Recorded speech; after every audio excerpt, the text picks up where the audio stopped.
Here is a schematic diagram of the oral cavity, and I have tried to depict the location of the ulcer. After inspection, I did the palpation. So I first asked the patient to open his mouth and measured the inter-incisor distance using a measuring scale, and that was found to be 3 centimeter, which is inadequate. A solitary well-defined circular ulcerative growth of size 3 into 2 centimeter was palpated in the right upper jaw. Anteriorly, it extends from the posterior aspect of the second premolar. Posteriorly, it abuts the retromolar trigone area, almost involving the tooth sockets without invading the upper gingivobuccal sulcus and hard palate. Base of the ulcer was firm, edges were everted, margin was found to be irregular. It wasn't fixed to the adjacent skin and does not bleed on touch. And similarly, I have also palpated the neck and I have palpated each side one after the other, starting from level 1A, right level 1B, 2, 3, 4, and 5. And the same procedure was repeated on the left side. And there wasn't any palpable neck nodes in any side. So after local examination, I have done a systemic examination. The patient had no sign of respiratory distress. There was vesicular breath sounds. Uh, the S1 and S2 were audible. Abdomen was flat and symmetric. Abdomen was soft and non-tender. There was normal bowel sounds present, and no cranial nerve palsy was found.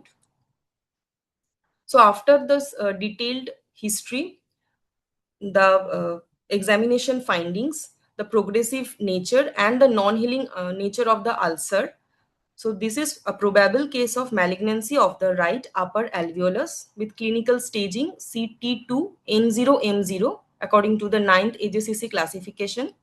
The other less probable cause can be erythroplakia, traumatic ulcer, infective ulcer, or aphthous ulcer.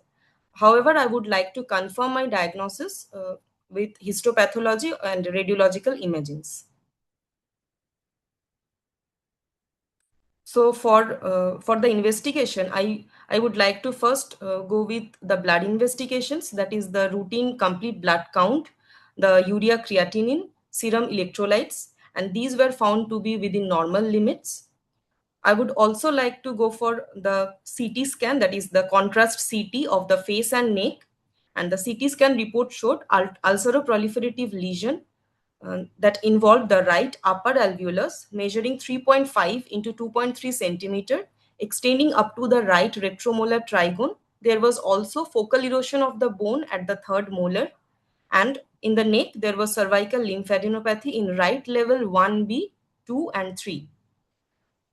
I would also like to go for the CECT thorax, and the CECT thorax report revealed normal. So after the preliminary investigations, and there was the punch biopsy. I would like to go for a punch biopsy, and after that the patient was referred to the oncosurgery department. He underwent right composite bite resection with right functional neck dissection with FACT done on 9th of April 2026. And the histopathology report showed squamous cell carcinoma grade 2. The primary tumor size was 3.5 into 2.3 into 1 centimeter.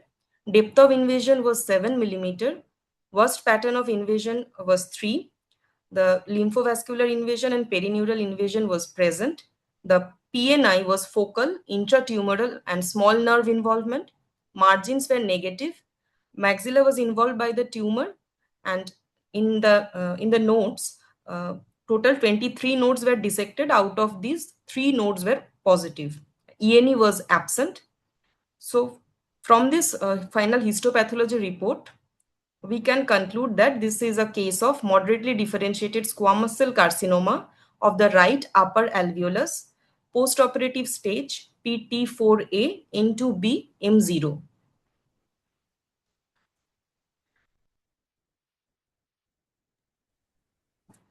Fine, Saini. So you have exactly now completed the entire history. It took 15 minutes to complete. we'll have our discussions now. Can you come back to the first slide again? Because for the sake of everybody, we'll be trying to give inputs on the history and we'll discuss according to them. So Yes, sir. you started with the history. Hope I am audible to everybody? Sani, am I audible? Yes, sir, you're audible. So you have started with the complaint patient presented with a non-healing ulcer in the right upper jaw. So Yes, sir. that is the history and it is from the last 4 months. Go back to the next slide. And then you gave a history of presenting complaint that also seemed to be fine. Then the patient had an extraction of tooth, and then after that he has noticed an ulcer, and eventually the things have progressed after that. Okay, go to Yes, the sir. next slide. I am quite louder actually. So Emba, is it for everybody that that the volume is less, or some people are feeling? I'm not sure. Sani, you is it audible? Yes, sir, it is audible, sir. It is Okay, so fine, sir. say me one thing, Saini, ki this is important that when we discuss about oral cavity cancers in India, which is the most common site of the oral cavity which is involved by malignant tumors? Is it Sir, the tongue more, or buccal mucosa? I'll be sir, very buccal specific. mucosa, sir. Buccal mucosa followed by tongue, and your case seems to be more of a CA right upper alveolus. Am I right? Yes, sir. Yes. So, what is the history of presenting complaints? You have said that. What is the importance? Like here, you have said the difficulty in protruding tongue, hoarseness of voice. What is the importance of tongue protrusion and hoarseness of voice, and how is it related to your patient signing? Sir, difficulty in tongue protrusion, if it is present, it usually Do you indicates think the, that in the CA right upper alveolus, you will be having a difficulty in protrusion of tongue? We will sir, be fast and rapid fire so that we can understand. And answer many people have already started giving that it is no. So in which particular patient you will be more interested that the tongue protrusion will be having a difficulty? sir, Sign in the CA tongue and oropharyngeal cancer, sir. fine. So CA tongue. So which muscles are you looking at which will be hampered in protrusion of the tongue? Sir, the four glossus muscle, the genioglossus, palatoglossus, hyoglossus, and styloglossus What muscle. is it called? What is it called? It is not four glosses. It is called as extrinsic The muscles of the extrinsic tongue. muscles of the tongue. Yes, What sir. are the intrinsic muscles of the tongue, Dr. Saini? So the intrinsic muscles are the longitudinal muscle, transverse, and the circular muscle, sir. There are two longitude, the superior and superior, inferior longitudinal and transverse and vertical, which again, some teachers, like particularly the people who are working with Dr. Sarvani, Madam, Dr. Anuj and all those people, they have a lot of interest in asking the nerve innervations of this extrinsic and intrinsic muscle. So you should have a fair idea about the nerve innervation. What is that nerve which supplies to the tongue, Saini? Can you say in brief, very brief? So the motor supply to What the is the tongue muscle. sensory supply? Sensory and So the motor supply is by the cranial nerve 12, and the uh, sensory supply to the anterior part of the tongue is by the glossopharyngeal nerve, sir. glossopharyngeal nerve. And which particular nerve? Because you have mentioned about the ear pain. If there is a ear Yes, sir. pain, what is that pain you're talking about? So that is a referred pain, referred otalgia, sir. And which particular nerve will be involved for this? Which Sir, particular, glossopharyngeal nerve will be involved, in sir. in particular, in particular, which nerve? It's an Arnold nerve, isn't it? Arnold's nerve, yes, And sir. Arnold The nerve is a branch vagus, of Arnold is a branch vagus of. nerve, sir. Yeah, many people are writing ninth nerve. It is not a branch of. And what is the Jacobson's nerve? And So that Jacobson's is a nerve is a part branch. facial nerve, sir. No. Jacobson's nerve is a branch of it's a branch of ninth, I think, glossopharyngeal nerve, and Arnold nerve is a branch of vagus nerve. Pain, vagus nerve. Yes. And how does it bleeding from the ulcer depict? What does it mean? No history of any bleeding from the ulcer. So bleeding from the ulcer can be due to the mostly due to trauma. Uh, Trauma because of what? so trauma because of ill-fitting dentures or sharp tooth. In this particular case, was there any infiltrating denture? There was no denture in this particular. So whenever an examiner asks a question, you have to speak in particular to your case, what you're looking at.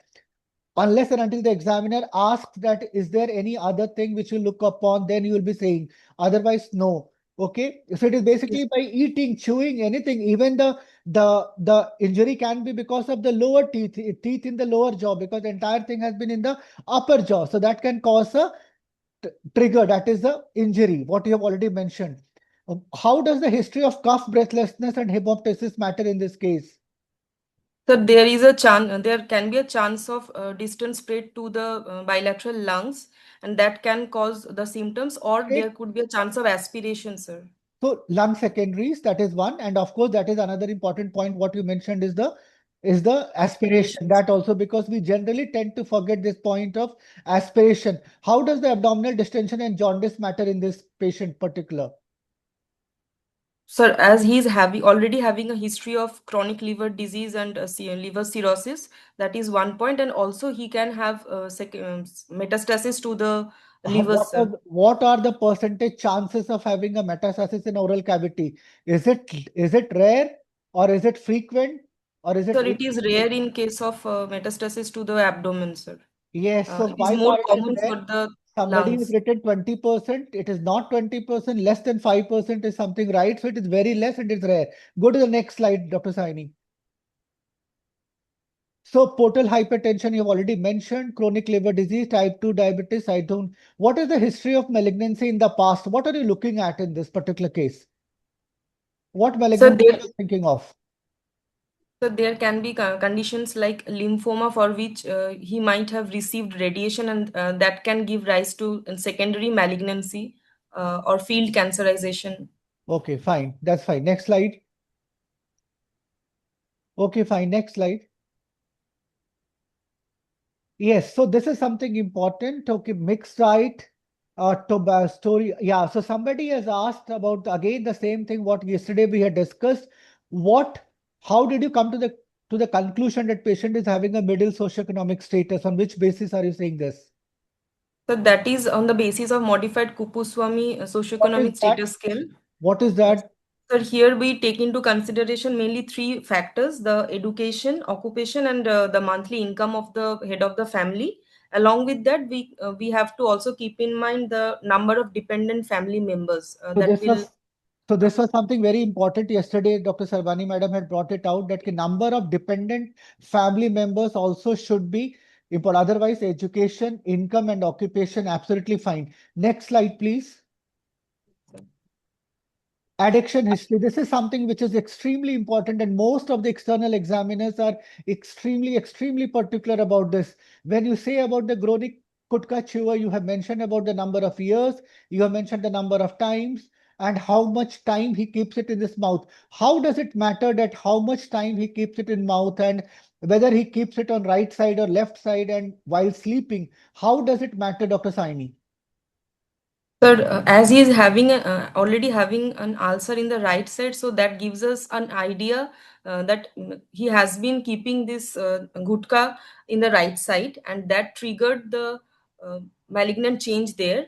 And keeping the gutka on the same side while sleeping, that mixes the saliva with the bacteria inside the oral cavity, and it forms the carcinogens like What is that the particular carcinogen? Everybody is writing increased concentration of nitrosamine. carcinogen.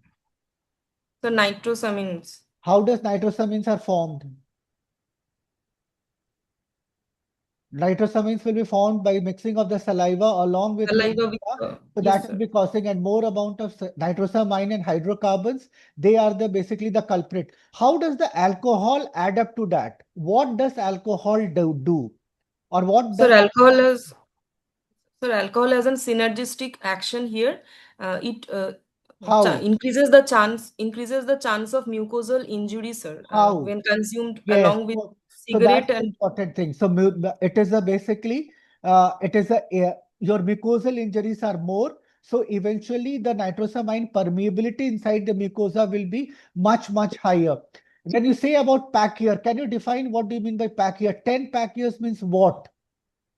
The pack here is the number of cigarettes smoked daily into the duration of the total duration of consumption divided by the total number of So if I ask cigarettes a in simple one question, packet, that is 20. how many cigarette in the last 10 years? That is 10 pack years means what? Sir, in last 10 years, he has been smoking 20 cigarettes daily, sir. That makes it 10 pack year.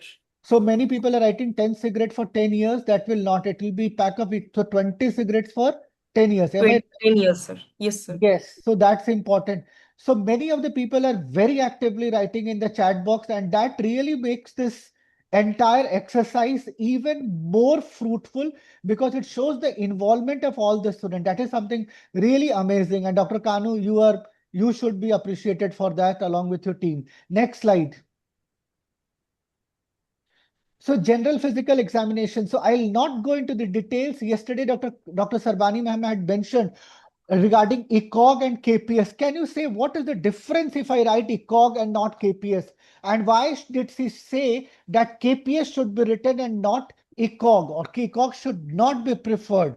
What is the difference between the ECOG and KPS? Because that is the question we did not discuss yesterday. Sir, KPS is a more detailed and What is comprehensive the full score. form of KPS, Dr. Saini? Sir, Karnofsky Performance Status Scale. Okay, how does KPS and ECOG differ? And what is the ECOG full form? Sir, ECOG Eastern is Cooperative. the, yes, sir, ECOG Eastern Cooperative Oncology Group. Yes, so don't say European because in rehearsal, many people we say Europeans, ECOG. What is the ECOG? So ECOG and KPS differences. Can you just enumerate once? Very Yes, sir. brief. Sir, in KPS, we have 0 to 100, that is total 10-point interval, and in ECOG, we have 0 to 5. So I'll And say one thing. ECOG, if you say zero, it is the good or bad. sir, ECOG 0 is actually good, that is patient is fully active. And when I say KPS 100 is good or bad? So KPS 100 is good, Very that good. is So patient basically, is they normal. both are opposite to each other. ECOG 0 is best and KPS 100 is better. Okay. So for the Yes, sir. radiation oncologist and the major clinical trials, KPS is the standard, what Dr. Sarbani madam also mentioned yesterday. And the majority of the patient of medical oncology and chemotherapy trials, they take ECOG because they want to see the general status of the patient because it is very simple. It is simple. Okay. Yes, sir. So that's something is somebody written in India, unlike West, it is 10 cigarettes per pack. Is it so? So basically the calculation we are doing it because of 20 cigarettes. So that is, and here you told KPS of 70. What does it mean, KPS of 70? So the patient can care for himself, but he is unable to do his daily activities or do his work on his own. Okay, fine. So, and you have mentioned about the BMI. Yesterday also, Dr. Devi in her first class, she did mention about the BMI. So when you write a BMI of 16.4, what will I understand? Because I am not aware of the BMI. Can you enumerate when I can say that this is a underweight, overweight? What is it? How can I say 16 BMI? Sir, BMI, here we are using the WHO classification. The range is less than 16 means severe undernutrition or thinness, and 18 is the normal weight. The exact range is, sir, 18.5 to 24.9, and Yes. So above 40 it is morbidly obese, sir. absolutely right. So I think everybody, whether it is Lipika, whether it's Medona, Piyush, Rohini, everybody is writing correct. So I usually remember just three terms, 16, 18, and 24. I remember that it is 16 or below as a nut, as a broadly, it is under, 18 is normal, and 24 and more than 24 will be called as obese. So 16, 18, and 24. How will you calculate the BMI, Dr. Saini? What is the Sir, it formula is, for that? so yes, sir, it is calculated by weight in kg divided by the height in meter square. Fine. So that's fine. So it is kg. So this when we write is that the unit is kg per meter square. Some Isha has written weight by height. It is not weight by height, Isha. It will be weight by height meter square. But I think that is because you could not type meter square. I assume that you meant the same. So that is absolutely right. So 16, 18, and 24, we should remember that is the terminology. Why you are so much concerned about BMI? How does it matter, Dr. Saini? The Why am I BMI, concerned? yes, sir. BMI indicates the nutritional status of the patient. From there, we can get an idea about the wound healing, the post-operative complication rates, the chance of mucositis during radiotherapy, how he is going to tolerate the entire Absolutely right. treatment. Absolutely right. So majority of the people are writing ki cancer cachexia is something which is, which is a very broad, which is a very difficult term to say. Prognosis and treatment response is fine. Chemo tolerance, many people have written. Rohini has written nutritional status, outcome, absolutely fine. Anirudh, treatment compliance, very important. Anirudh, that is the important point, treatment compliance. Piyush has written poor nutrition and if obese risk airway compromise, that is also Piyush thinks something extra. So he has gone further ahead. Nutritional status. So absolutely right. Next slide, Dr. Saini. So local inspection. So again, it's very important for all the student to start practicing to draw the diagram, and your diagram has to be really big. We are conducting DNB examination from last 3 years and from last 2 years, sorry, last 2 years. And we have seen that majority of the students, they don't draw the diagram. And the major reason for not drawing a diagram is because they are not practicing the diagram during the residency days. So please, at least for the examination's sake, start drawing the diagram and depict it. And it should be a quite big diagram.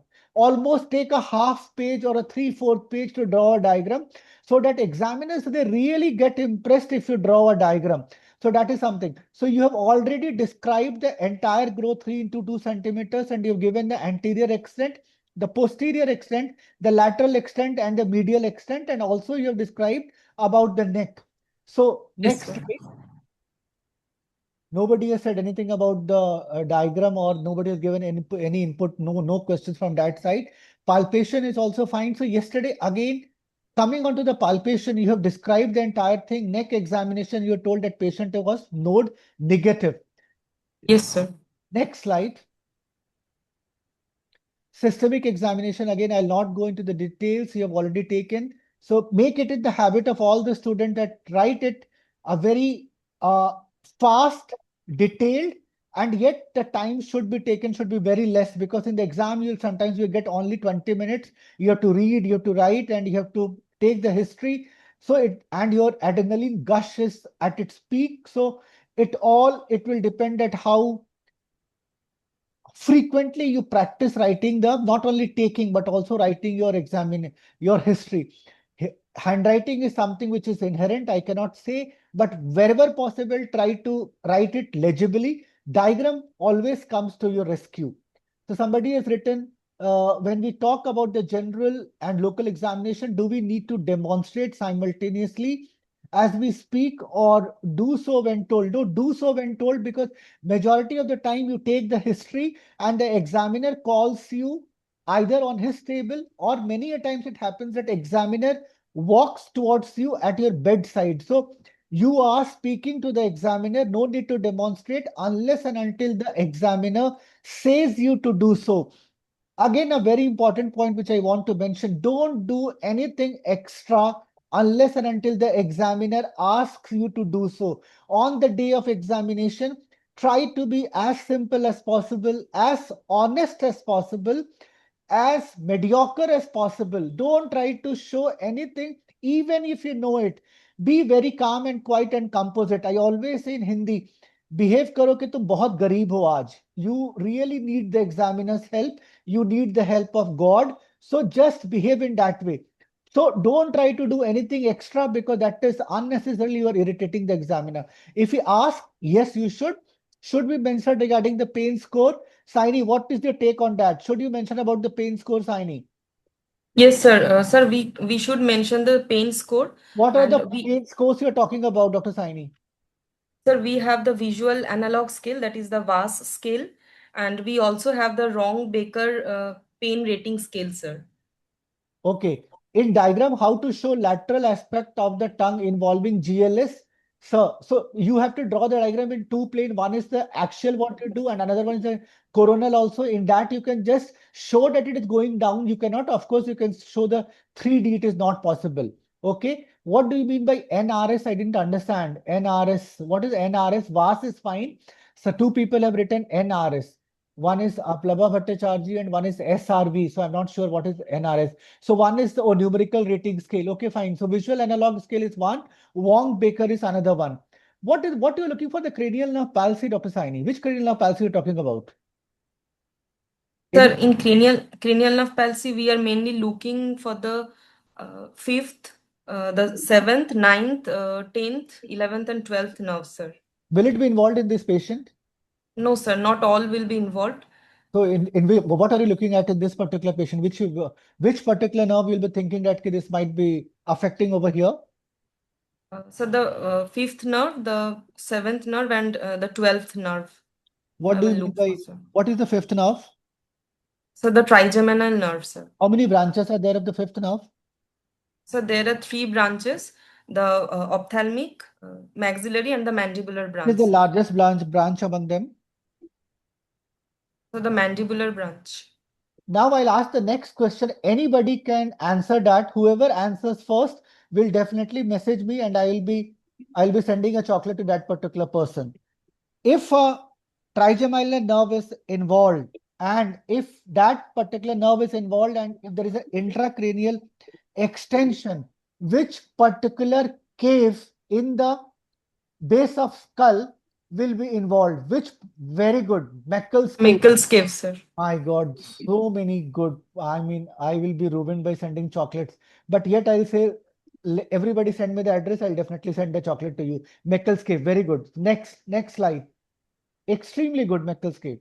Yes, so these are the differential diagnosis. Same is straight away. Why are you considering this patient as a malignant tumor? One, two, three, four. Sir, this is a malignant tumor. From first is from his history of consuming the gutka, smoking cigarettes, and alcohol consumption. That gives us an idea. Also, the ulcer that he has is progressively increasing in size and non-healing in nature. It is associated with pain. Uh, Do you think that yesterday again, madam was saying, do you think that this is pain is an initial? Yesterday, Dr. Devi was also asked the same question. Is the pain a cardinal feature of no, malignancy? sir. No, No. sir. The So pain usually it when does is the pain happen? painless initially. So it's a majority of the time it's a painless injury. And again, Piyush has written that PNI and many people have written absolutely right. So when does the pain happen then? Sir, when the size increases and it involves the adjacent nerves, or the tumor is big enough So nerve to infiltration is obstruct right the answer. But everybody is just saying the nerve infiltration. Also remember, even a secondary infection, infection. when the Yes, sir. secondary infection will Infection. be causing non-healing ulcers is there. Secondary infection will be also causing the pain because of infection. And madam has beautifully yesterday described it. How will you think that this is a syphilitic ulcer? So I'll not go into the detail. Say me only one point as far the margins are concerned. What about the margins for the malignant tumors and the margins for the tuberculous tumor? So the margins for the malignant tumor, it will be everted or rolled out and irregular. For the tubercular one, it will be, sir, undermined and Yes, absolutely right. not So underline. irregular and with pale granulation tissue. Fine. So next slide, you wrote. So now coming on to the most important point, let's pause over here. We'll give 3 to 4 minutes time over here. Why did you choose CT scan straight away? And Dr. Piyush, Dr. Rishikesh, Dr. Aryan, Dr. Ashrar, Dr. Sunab, they all want to ask you, Dr. Pooja. So literally the nation wants to ask you, Saini. You had a choice of ultrasound, CT scan, and PET CT, as well as CT. Why did you choose CT scan, Dr. Saini? The CT scan is fast, it is easily available, and also we can easily understand the bony extent, if there is any bony extension of the tumor or not. So Pooja, Isha, Diksha are saying that they have no problem. They have everything in their hospital. They come from the best of the hospital. They have MRI, they have PET, but yet why CT?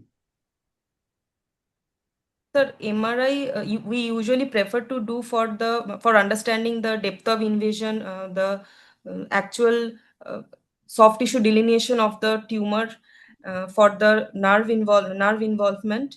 Uh, Fine, fine. So very important point, whatever you have mentioned now, I think many people have already started asking that when you advise for CT scan for the buccal mucosa, which particular thing you will be wanting to see, or how will you ask the radiographer to take the images? Can you say anything?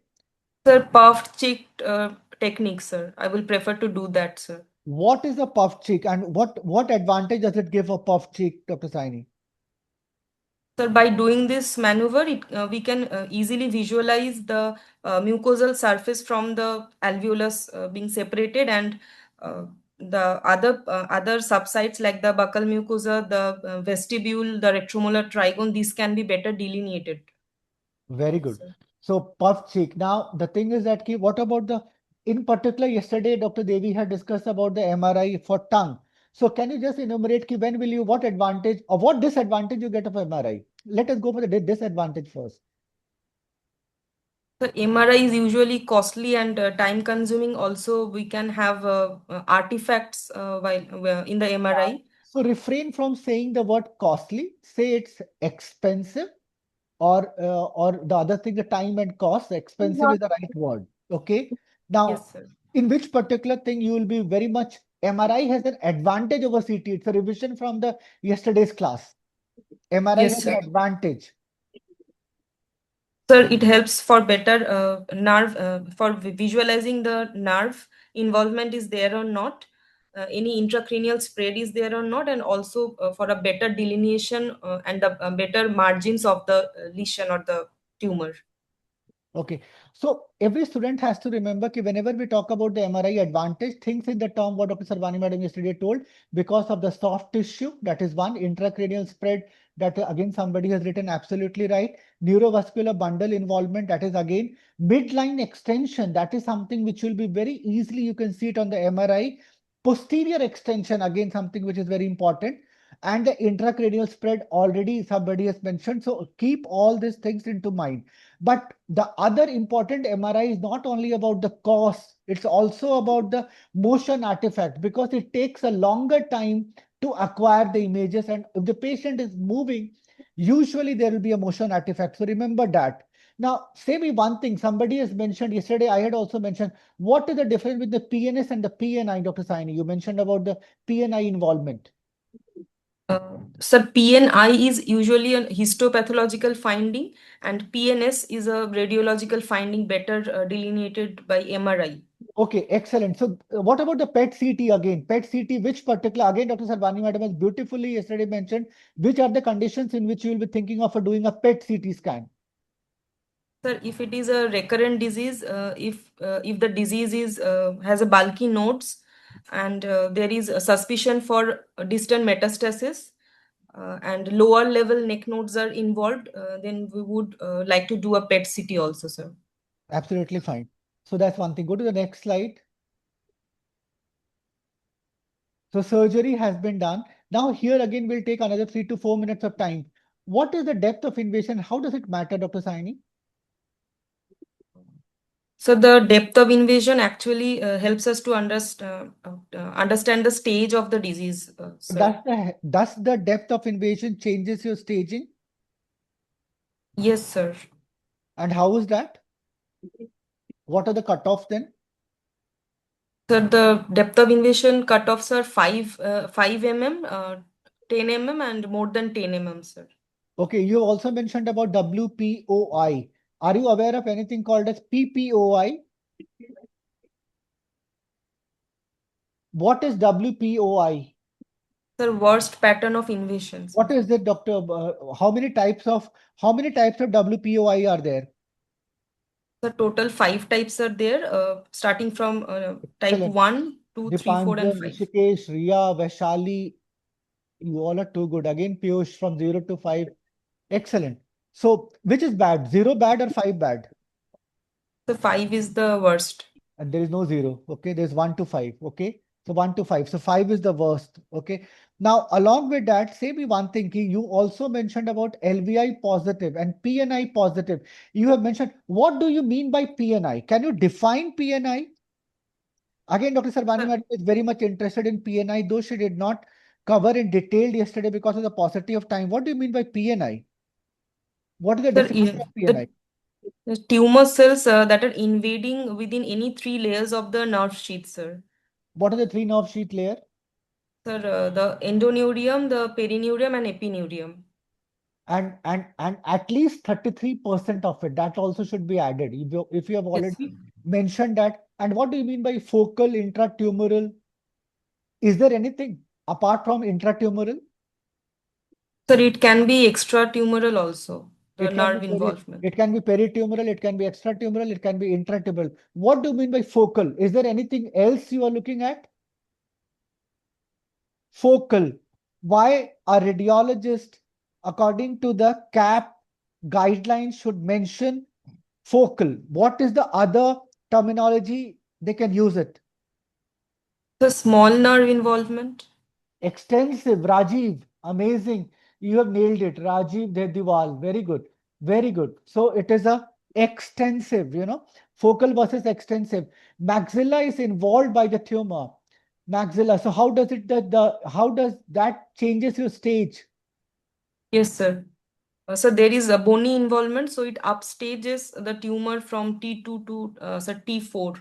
Okay, so now I'll be coming to that tricky question which I had yet holded upon the on the radiology. You told on clinical examination there was no lymph node palpable, but when the final histopathology came, 3 out of 23 lymph nodes were palpable.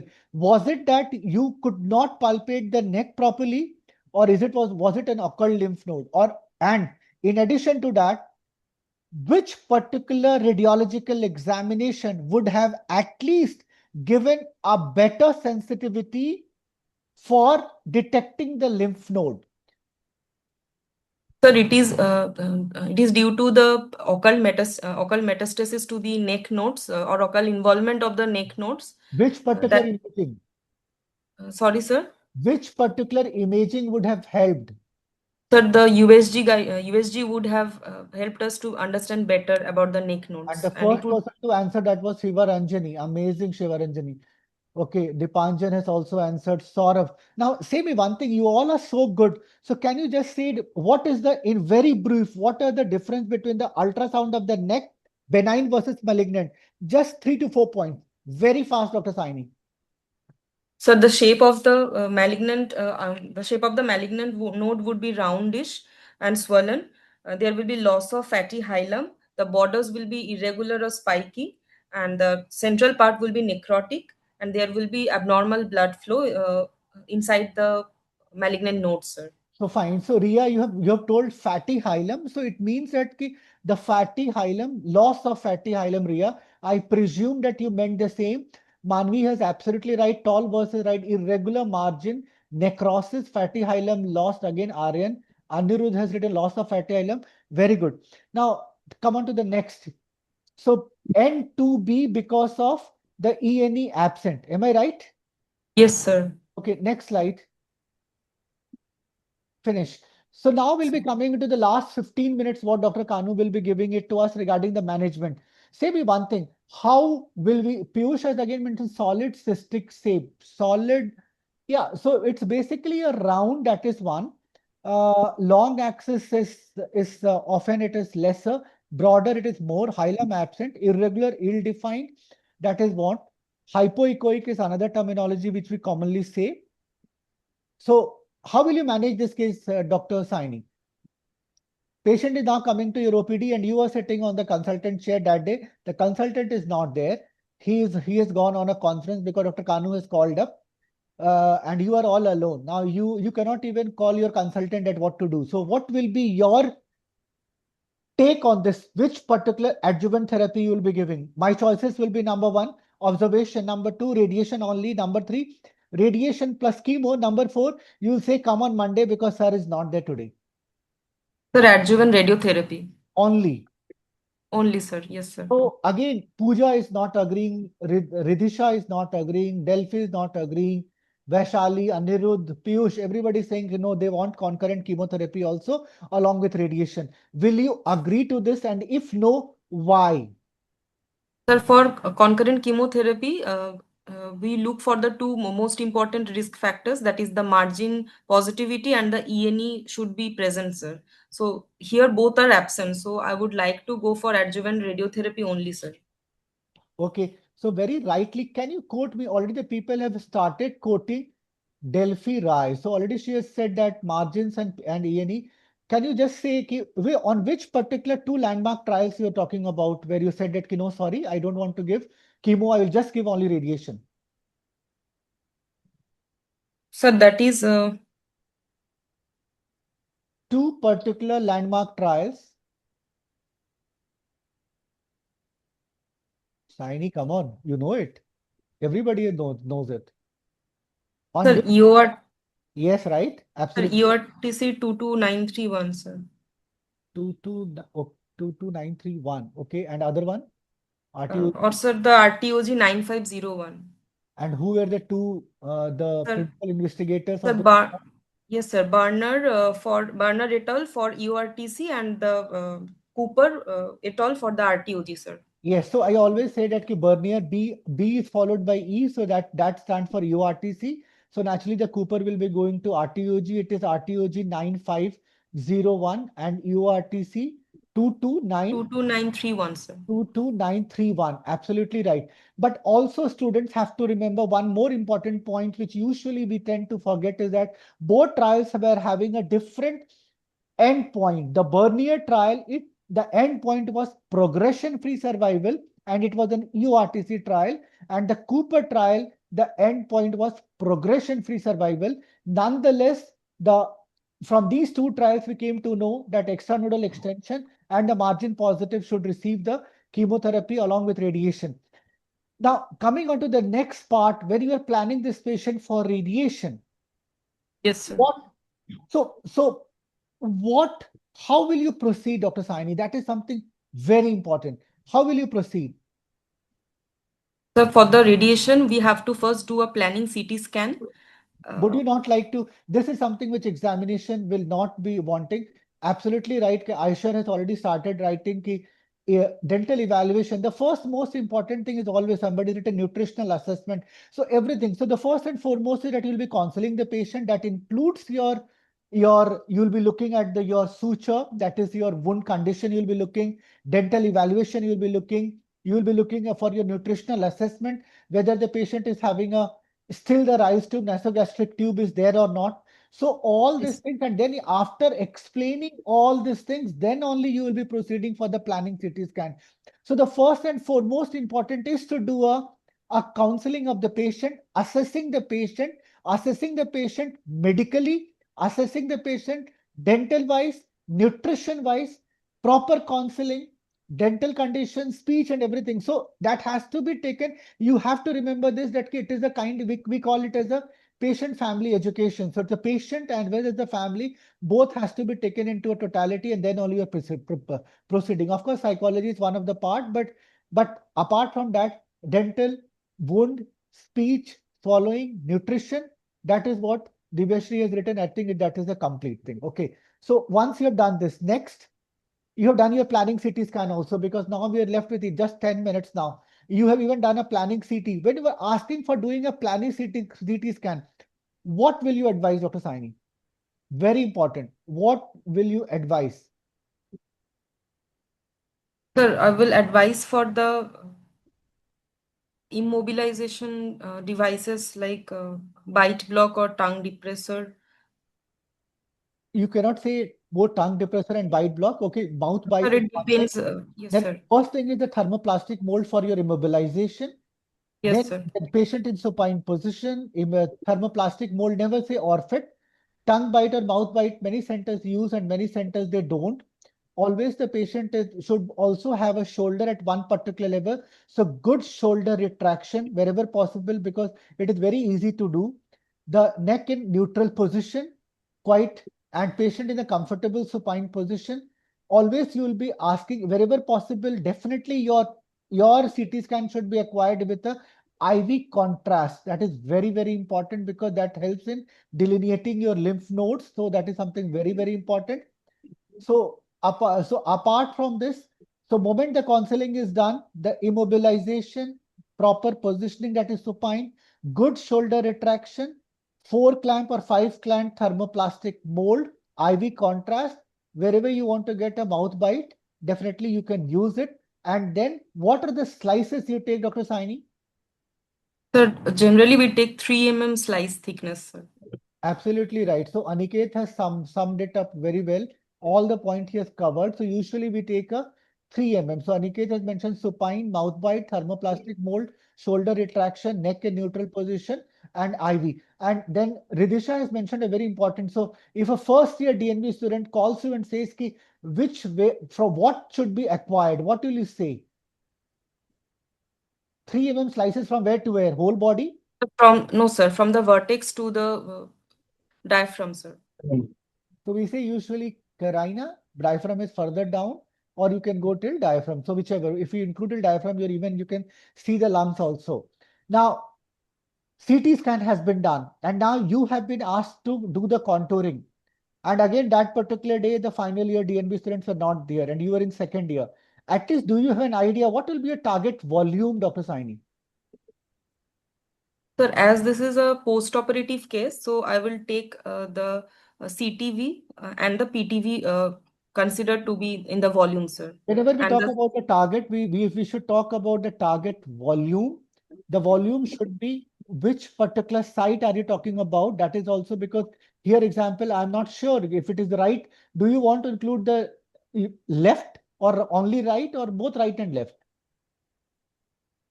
sir, the right side, sir. Why not left The side? post-operative and the as the ulcer is on the right side only, so the we have to take the post-operative bed for the CTV primary, and there are, sir, there are nodes in the right side neck nodal levels, so we will take the right side levels for the high risk CTV, and the contralateral side will be for the Um, elective neck nodes, sir. compose yourself, Elective levels. compose yourself, come back again and say what are the two different volumes which will be contouring. I'm even giving the hint. What are the two different volumes you are looking at? This is as per the Evans paper post-operative target delineation. Is there any PTV high risk and PTV intermediate risk, or how is it? Now we Yes, have sir. So 5 minutes. sir, there is a PTV high risk, PTV intermediate risk, and also we have the elective nodal volume, sir. So how many volumes? What is the total dose you are looking at? Sir, I would prefer to Don't give a say prefer. 60. You say this is your patient. Don't say prefer. What are you looking at? What are the doses you are looking at, Dr. Saini? Sir, for the high risk nodal volume, that should receive 60 gray in 30 fraction, that is 2 gray per fraction over 6 weeks. And for the intermediate risk, I would go for 54 gray in 30 fractions for 6 weeks, sir. So why you just saying high risk nodal volume? What about the primary then, post-operative bed?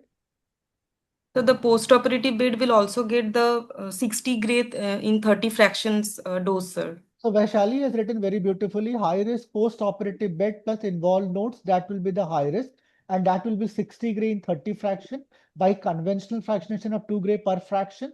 And your elective nodal volume will be basically, it will be The what we say, 54, 54. 54 gray in 30 fractions, sir. Yeah. So, Piyush, are you asking that neck on both sides because this was a lateralized tumor only on the right side? So, we'll not be treating the opposite side unless and until it would have been a CA tongue, or if the tumor have be in the midline or crossing the midline. So in that you can include it, but otherwise you will not. Rishikesh has also written beautifully PTV post-op bed high risk volume 60 or to 66. 66 will be higher. Rishikesh, yesterday again, madam had told that 66 is something which you usually avoid unless and until you have a gross PNI positive or a margin positive. You don't give 66 gray. 1630 is good enough for the high risk, that, and along with the involved node and the elective nodal volume or the intermediate risk will be receiving 54 in 30. So if the patient is taking the last 2-3 minutes, I'll take from Kanu again. When these patients are being treated on the volume what you have mentioned, it is an SIB 1630 and 54 in 30. What are your technique? Is it 3D CRT, Dr. Saini? Sir, we can opt for 3D CRT, but it is Is it preferable to go for is it IMRT, sir. 16, 30, and 54 in 30. Can I give it by 3D CRT as an SIB? Is it possible, Dr. Saini? Answer yes or no. With 3D CRT, is it Sir, possible? no, no, sir. By and large, it is not possible unless and until somebody starts doing it field in field, which majority of the people will not be able to do. So it is a 3D CRT. You can give a single dose volume and give a sequential, but it has to be an IMRT under image guidance. That is the thing. Say me one more thing. Now this patient has been started with with intensity modulated under image guidance. That is what we call it. What are the precautions you will be giving to the patients during radiation? Sir, during radiation, I would suggest the patient for the continuing the speech and swallow therapy to maintain the oral hygiene. Saini, Um, you have to and always start the first point with an oral hygiene. Skin care and the oral hygiene will be the number one point. Number two, it can be nutrition. Number three, it can be any other thing after that, your don't shave and all those things. But most important thing will be the oral hygiene and skin care. That yes, is the sir. most important thing. Now, in the paucity of time, another 3 4 minutes, 2 minutes, 3 minutes more, if the patient is now coming on every week, which particular toxicity criteria you will be looking for grading your toxicities? What do you use in your hospital, and by and large what? Sir, the RTOG grading, sir. Okay, somebody has very rightly said SNCS. Somebody, that is the name, salt soda gargle. Absolutely right. Salt soda gargle. In Bombay, it is also called as magic mouthwash. Many people they use that, and that is very, very important. So RTOG criteria. Are you aware of any other criteria? Are you aware of any other The criteria for? CTCAE criteria is also there, sir, for toxicity. Okay. Are you aware of something which is again now one level ahead? If Are you aware of any particular guidelines which is internationally accepted, which are basically it is used for supporting? That is, what is it called? Any idea? It is called as Multinational Association of Supportive Care in Cancer, MASCC. This is the criteria. These are the basically the guidelines in which the patient has to be recommended what to do for the mucosa, what to do for the skin. It is also called as MASCC criteria or MASCC guidelines. That it's very readily available. If you just type MASCC guidelines for management of toxicities in head and neck cancer, and very rightly somebody has mentioned NT, do not wear collar shirt, maintain weight. So here, maintain weight, something which I remembered now. The patient is out of the nasogastric tube, doesn't has. What particular thing will make you, Shiny, Yes, force sir. the patient that please go for nasogastric tube or a peg tube or some kind of a additional nutritional enhancement, and that will also add up what is called as a significant weight loss in head and neck cancer? So the reason could be severe trismus, sir. No. What is the main, when we call it as the key, what is the significant weight loss in a head and neck cancer? What is that numerical value I want to listen? Sir, it is more than 10% of the weight of the total body weight lost over last 6 months, sir. It is both. Somewhere it's written 5%, somewhere it is 10%. So both 5 to 10% are the weight what we look at. So 10% in the last 6 months, where majority of the people have written, but some of the guidelines also say, and very rightly, NTS again written 5 to 10%. That is some. It is not 5%. Yeah. So I think Venkat Nikhil S. Chilukuri means that what is the time when you'll be wanting your patient to go for, let's put up a nasogastric tube for feeding. And I think he again, yeah. So Sir, after 15 fractions. no. There's nothing called as elective. I'm talking about. Venkat has written right. Venkat Nikhil, 5% in 1 month. So from the baseline, if there is more than 5%, let it not be 1 month but from the baseline, if it more than 5%, you start counseling your patient to put a Riles tube. So if the patient is of a 60 kg, then the patient loses more than 3 kg and 50% of the radiations are over. Then you start thinking about the role of prophylactic Riles tube. You should start thinking. As such, the role of prophylactic Riles tube, Aryan, we don't have a concrete evidence to say that the role of prophylactic still studies are going on. But as of now, instead of prophylactic, we prefer to give elective.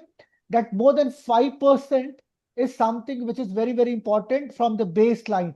And also, Rishikesh, grade 3 mucositis, that is naturally, if there is a grade 3 mucositis, patient will be having difficulty in having nutrition. So that is something which we have to keep it in mind. So something, as we told, I'm trying to, so with that I'll be ending because it's already 8:05. I am trying to, on the lines of what Dr. Kanu and Dr. Kanu's team are doing, I'm trying to make a kind of a hand notes in which we can ask the common questions. Since I have been the examiner, Dr. Kanu has been the examiner for DNB, we have some idea about that what are the examiners want to listen and what a student ideally has to answer. And this is also which has help from Dr. Sarvani madam, because she has been the teacher of all of us. We know that what they want to listen. So I'm trying to compile a notes. I'll take help of Dr. Saini also. And within a week, I'll be sending it to Kanu, and then Kanu can distribute it in the group. So that can help us to get a general examination, general format. Okay. Yes, sir. So thank you, Kanu. Thank you so much. Yeah. Thank you, Dr. Tanveer and Dr. Saini. And my friends are here, my students are here. They are appreciating you very nicely. So, and very good session. Students, please take the gist and try to do well in the exam. And Dr. Tanveer, I am thanking you very much again. Taking your time and guiding the students. It is a very pleasure to us to have you in the dais.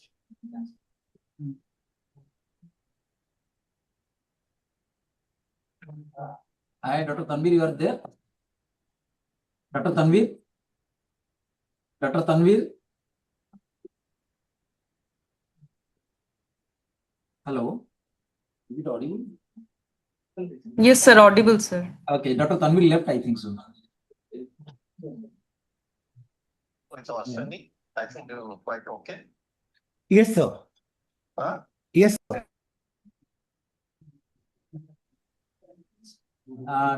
Dr. Tanveer? Okay. So I think he might be busy in some other thing. Dr. Saini, thank you very much.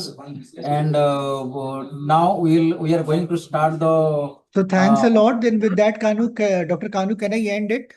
Yeah. I was appreciating you and Dr. Saini, but you are. I think you are in the some. I think some. But you are in the mute mode. I think so. Hello, Dr. Tanveer.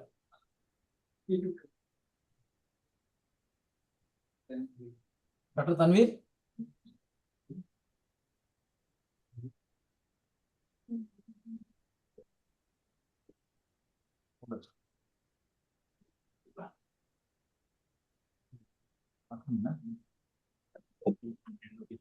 Net issue. Dr. Saini, can you close your PPT, please? Yes, sir. Yes, sir. Sure, sir. Thank I you, think. sir. Yeah.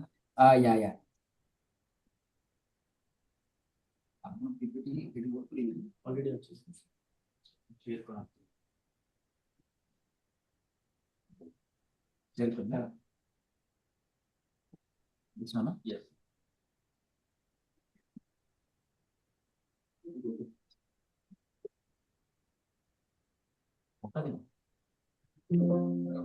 I'm muted.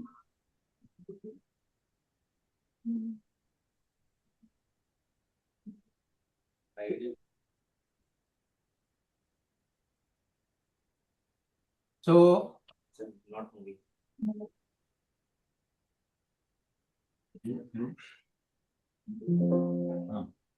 Not you.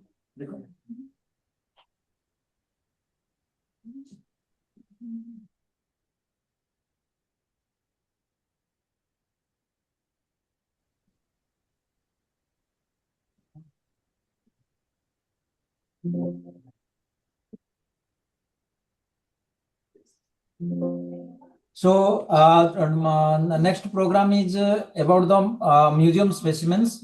What are the supposed to be going to ask in the OSCE as well as in the Viva table. So Dr. Chittaranjan Kundu, who is a senior consultant at Mahatma Gandhi Cancer Hospital, Visakhapatnam, Dr. Pooja will answer the questions about the specimen. I'm handing over the dais to Dr. Kundu. Dr. Kundu will take care.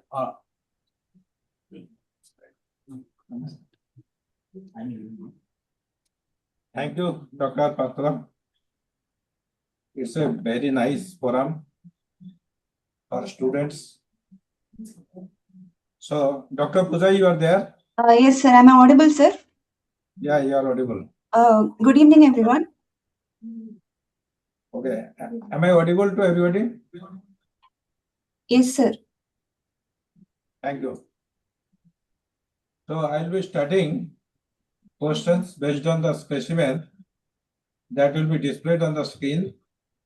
So, Dr. Pooja, Yes, sir. whether specimen is visible to you? Yes, sir. It's visible, sir. Okay.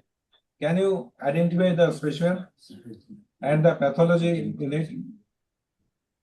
Yes, sir.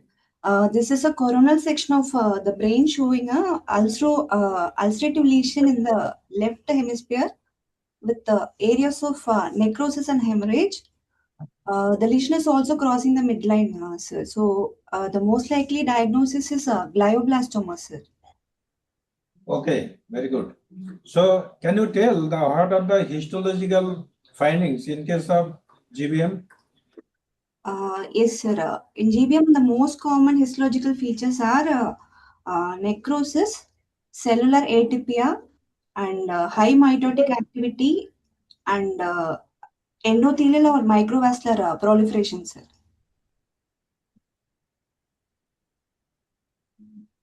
What marker study you like to do for this patient Sir, of what type of tumor? sir, the markers usually we look for our IDH and MGMT methylation status, sir. How it is you can correlate with the treatment of the patient? Sorry, sir. How you can correlate this marker Yes, sir. IDH and MGMT with the treatment of the patient? Yes, sir. MGMT, actually, MGMT promoter methylation is associated with a better prognosis because it responds better to temozolomide chemotherapy, sir. And also, IDH mutated patients, they respond well to temozolomide, sir, comparing to IDH wild type patients. Okay. Can you outline the treatment options for this patient? For this patient, the ideal treatment should be maximal surgical resection, followed by adjuvant RT with concurrent temozolomide, followed by adjuvant temozolomide, sir, for 12 cycles. Can you tell the dose of temozolomide that we gave with concurrent setting and on adjuvant setting? Yes, sir. In concurrent setting, the dose is 75 milligram per meter square, taken daily just before RT, and the adjuvant temozolomide dose is 150 to 200 milligram per meter square, sir. How long you will give? Sir, for 12 cycles, sir. 6 to 12 cycles, sir.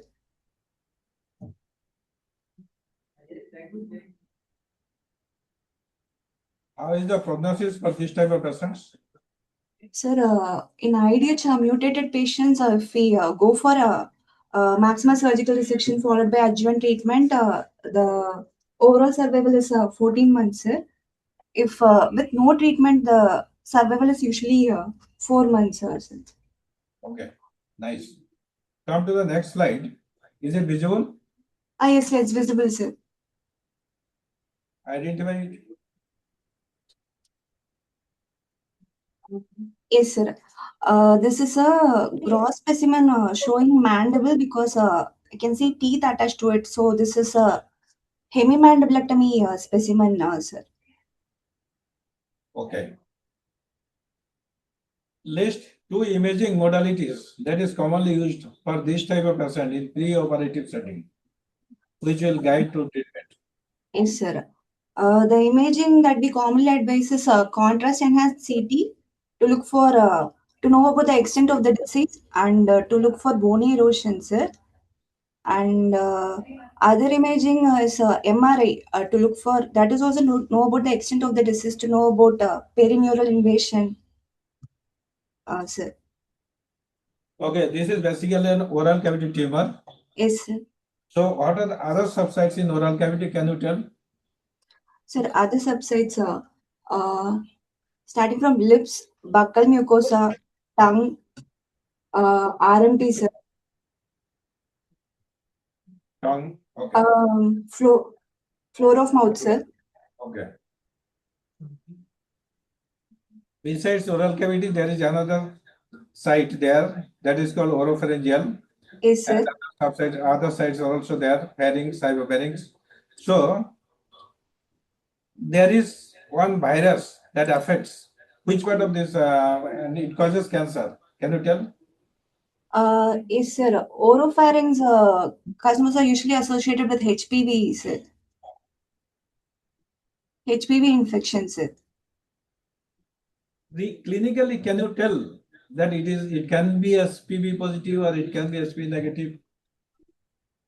Sir, in HPV positive cases, there will be usually high nodal burden, sir. Good, very good. How will treat such type of patients in adjuvant setting? Sir, adjuvant treatment will be decided based on the post-op HPV, sir. Yes. Sir, post-op HPV, if it is a P-T3, T4 disease, closed margins, LVSA or PNA positive, and node positive patients will go for adjuvant RT, sir. Okay. What is the treatment option for T1, T2 tumor? T1, T2 tumor, if it is there is no nodal involvement, we can go for brachy, sir. If the lesion is up to 2 centimeter and it is not close to any bony structure, we can go for we can plan for brachytherapy, sir. Otherwise, we can go for upfront surgery, and based on the post-op HP, we can decide the adjuvant treatment, sir. Okay, you have mentioned about brachytherapy. So can you tell the indications of brachytherapy or which patients you can take for brachytherapy? Yes, sir. If it is a very early disease, size up to 2 centimeter, and clinically node negative, and also we should get the ultrasound neck done, sir, to look for any nodes. If it is node negative and very localized and small size, we can go for brachy, sir. What is that size? Size up to 2 centimeters, sir. It should be less than 2 centimeter. Yes, sir. It should not be near any bony lesion. Yes, It should be approachable. Then only we can take it for brachytherapy, but not this type of patients. Yes, sir. Vocal mucosa, oral tongue, this type of patients we can take for brachytherapy in early cases. In that scenario, suppose you have taken for brachytherapy, what other things you will do for the patient treatment purpose? Dental evolution, sir, just before treatment. Okay, dental evaluation, nutritional evaluation, these things are. Then what treatment you will give? You have chosen brachytherapy. Any other treatment patient requires? Sir, with concurrent chemo, sir. No. You have to go for nodal dissection also. Okay, sir. Dissections. Yes, sir. Okay. Yes, sir. You have to give brachytherapy to the site that you have chosen. And also, if required, you have to go for radiation of 45 by 25. Yes, sir.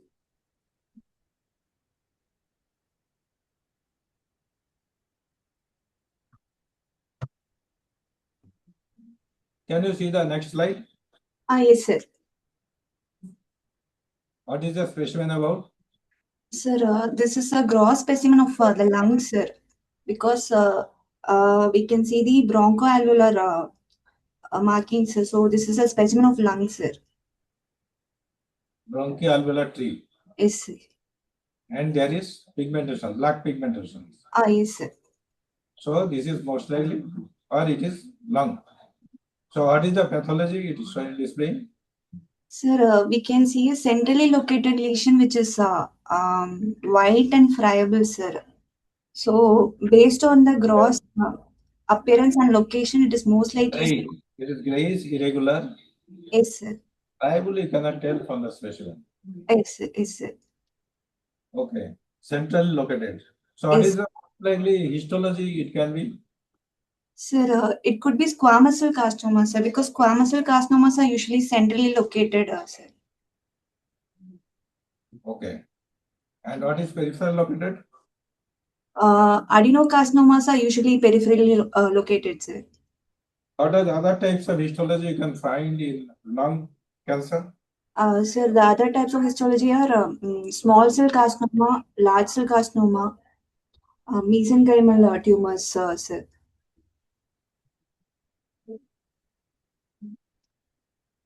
What are the risk factors that can give rise to such type of tumors? Sir, the risk factors usually include smoking, sir, and occupational exposure to substances such as asbestos, silica, heavy metals. Okay. That is called pneumoconiosis, asbestosis. Sorry, sir. Pneumoconiosis, asbestosis, like that. Yes, yes, sir. Yes, sir. Can you radiologically define whether it is primary or secondary? Yes, sir. Primary lung lesions are usually single in number. There will be solitary lesion, and they'll have spiculated margins, sir.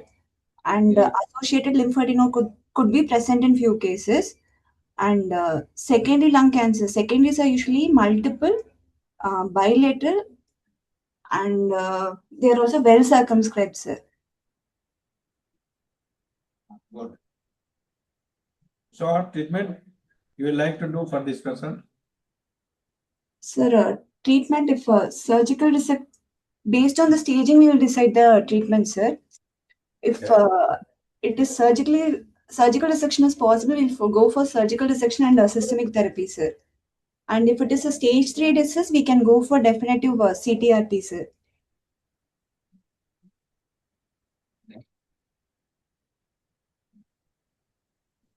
Can you see the specimen display? Yes, sir. Yes, sir. Please identify. This is a gross specimen of breast showing mostly modified radical mastectomy specimen, sir. I'm going to tell it is modified radical mastectomy. Sir, because it contains the entire breast tissue with axillary tissues also present, sir. That's why I'm saying it is modified radical mastectomy, sir. So tell me, what is preserved in the modified radical mastectomy and what is dissected? Sir, in modified radical mastectomy, the structures resected are the entire breast tissue, nipple areolar complex, and axillary nodal levels are 1 and 2 usually, and pectoral fascia, sir. Pectoral muscle is preserved in MRM, sir. So can you broadly classify breast cancer? Sir, classification, sir. Yeah. Early breast cancer. Sir, early and locally advanced, sir, are the two broad classification, sir. Early, local advanced, and metastatic. So how can you do the risk stratification for early breast cancer? Sir, risk stratification depends on the tumor size, nodal status, ERPR status, HER2 status, Ka67 index, sir. If it is an early stage, we can. Yes. Sir, if it is an early stage, we can go for genomic studies, like genomic studies we can do, sir. Oncotype DX, you have to do it. Yes, sir. Oncotype DX we can do, whether to go for adjuvant systemic therapy or post surgery. What information does it give? Sir, Oncotype DX we'll get to know whether the patient is having a risk of recurrence, sir. So that's the scoring from 0 to 100. If the score is up to 25, the patient is considered low risk, and adjuvant systemic therapy can be omitted in those patients, sir. Okay, nice. So what are the biomarkers you like to test for this patient? Sir, the biomarkers I'd like to test your ERPR status, HER2 status, and Ka67 index, sir. Ki-67. Okay. Yes, sir. So how does it help in treatment? Sir, it helps us to know about the prognosis and also to guide the systemic therapy, sir. Okay. Can you elaborate? Sir, Can you elaborate? Specifically, can tell, suppose ERPR positive, yes, sir. positive, suppose triple negative, suppose Ki-67 is high or Ki-67 is low, what does it indicate? Yes, sir. If the patient is ERPR positive and if it is a locally advanced breast cancer, we'll go for NACT first. That is adriamycin plus cyclophosphamide for 4 cycles. And we'll reassess the patient after NACT for surgery, sir. And ERPR positive, we'll also give 4 cycles of paclitaxel also, sir.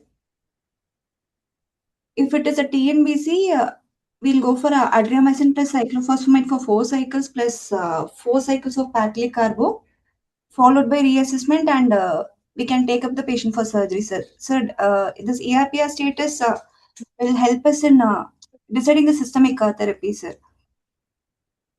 Also adjuvant therapy. And what about the HER2 new positive? Yes, sir. If the patient is HER2 new positive, we can go for targeted anti-HER2 targeted therapy, sir, like trastuzumab and pertuzumab. Good. Can you tell the complications associated with this type of diseases when they undergo surgery and when they undergo radiation and chemotherapy? Yes, sir. These are the three modalities of treatment. Yes, sir. You subject the patient to chemotherapy, you subject the patient to surgery, you subject the patient to radiotherapy. So what complications you will encounter? Yes, sir. In post-op settings, the acute complications could be seroma formation, uh, edema, sir. Long-term, the patient could have lymphedema, sir, post-surgery. And post-chemotherapy, the patient could have like peripheral neuropathy, sir, and also cardiotoxicities. And post-RT, acute complications will be radiation dermatitis, acute esophagitis, and RT also long-term complication. The patient could develop lymphedema, fibrosis, and radiation pneumonitis and cardiotoxicities. Which is the most common you encounter in your clinic setting? Which complication? So most common one, sir. Yeah. Sir, Most- dermatitis, sir, in acute setting. Okay. Long term. Sorry, What- sir. What more you find in your clinic setting? Sir, Okay, you will encounter lymphedema patients also. yes, sir. Patients have swelling in the arm. Yes, sir. So how will manage sustainable lymphedema? Yes, sir. Lymphedema can be managed with compression garments, sir, physiotherapy, uh, skincare, and in a few refractory cases, we can go for surgery also, sir. Okay.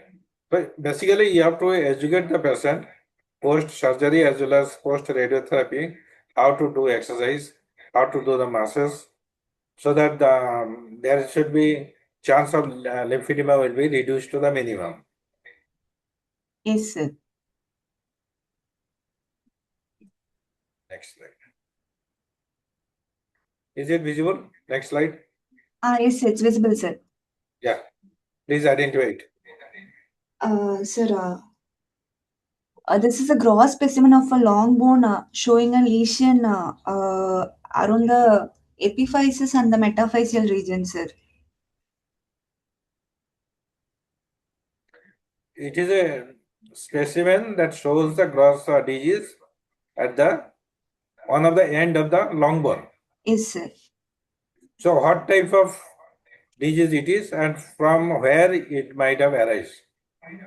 Sir, from the gross image, it is, What is the most likely diagnosis? sir, it is most likely looking like arising from metaphysis, sir. So it could be osteosarcoma, sir. Gross, you cannot see the metaphysis. Only theoretically you can tell that it might have arisen from the Yes, sir. metaphysis. So what type of disease it is? What is Sir, the yes, sir. what is the diagnosis? Sir, it could be osteosarcoma, sir. It could be osteosarcoma. Yes, sir. So this arises from the metaphysis. Can you tell any other tumor that arises from diaphysis also? Diaphysis, Ewing's sarcoma, sir. Okay. Tell me the radiological features you will find in osteosarcoma as well as Ewing sarcoma. First, tell osteosarcoma. What will be the radiological features so that you can tell the person might be having osteosarcoma without doing Yes, a biopsy. yes, sir. In osteosarcoma, the X-ray might show sunburst or sun-ray appearance and Codman's triangle, sir. Good. And in Ewing sarcoma, the X-ray could show onion peel appearance, sir. How osteosarcoma patients will present? Yes, sir. The patients usually present with pain and swelling around the affected bone, and there could be a restriction of movement, sir. And they can also present with pathological fractures, sir. Why there will be pain? Usually cancer patients do not have pain in early stages. Why this patient you are having present with pain? Sir, if it is a periosteal involvement is there, a patient could have pain, sir, because of periosteal involvement. Okay, because of peripheral involvement, because of stretching of the tissues, Yes, skin. yes, sir. So there will be pain. So what investigations you like to do for this patient? Sir, For a diagnosis. yes, sir. First, I'd like to do X-ray of the affected bone, sir, and MRI of the affected limb, um, and the biopsy for confirmation of the diagnosis, sir. Why MRI? Why not CT scan? Sorry, sir. Sir, MRI to look for bone marrow infiltration. I'd like to do MRI, sir. What are other things you look in MRI? Sir, any neurovascular structure involvement? Muscular bundle involvement you would like to see.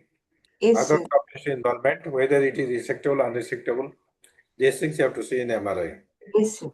What is the most appropriate treatment for this type of patient? Sir, the treatment would be like a neoadjuvant chemotherapy followed by limb salvage surgery, if possible, and then followed by adjuvant chemotherapy, sir.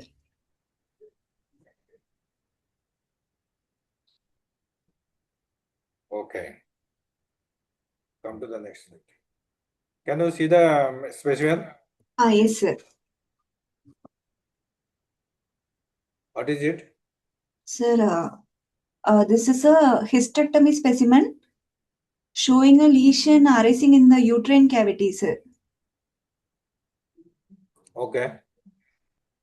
So the lesion looks like it is arising from the uterine cavity. So it is mostly the most probable diagnosis is endometrial carcinoma, sir. How these patients will present? Clinical presentation, sir. Yeah. Yes, sir. Heavy menstrual bleeding, sir. Pain abdomen. Uh, abdominal distension, sir. There will be abdominal discomfort. There Yes. will be menstrual problem.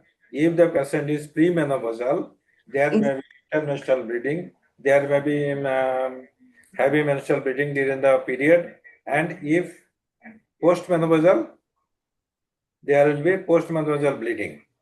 Along with this, there will be lower abdominal discomfort, back pain. Yes, sir. So, what are the risk factors for this type of tumor to develop? Sir, for endometrial carcinoma, the risk factors are obesity, hypertension, diabetes, that is metabolic syndrome, smoking, and unopposed estrogen exposure, like early menarche, late menopause. These are the risk factors, sir. Okay. So, I will go for treatment of this patient. Sir, treatment would be total hysterectomy with bilateral salpingo-oophorectomy and surgical staging, sir. Based on the post-op HPE, we'll decide the adjuvant treatment, sir.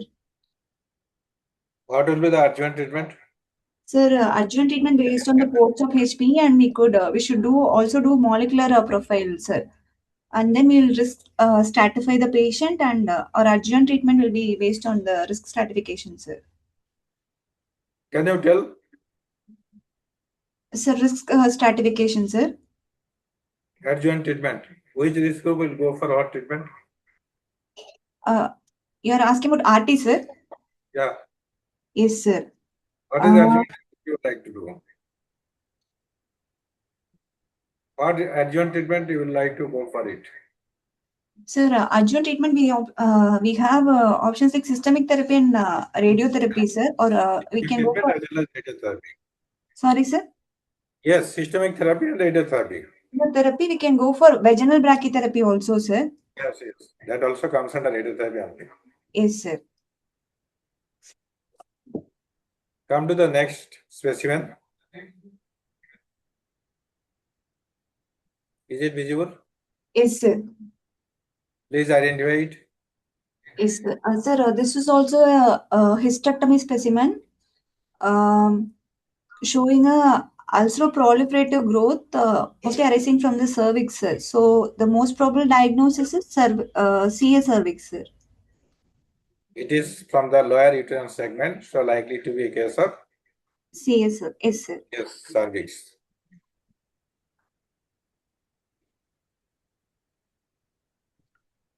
So, what are the risk factors that is associated with the development of carcinoma cervix? Yes, sir. The risk factors are usually persistent HPV infection and early ages at the first sexual activity, multiple sexual partners, immunosuppression, smoking. These are the risk factors for CA cervix, sir. What are other contributing factors?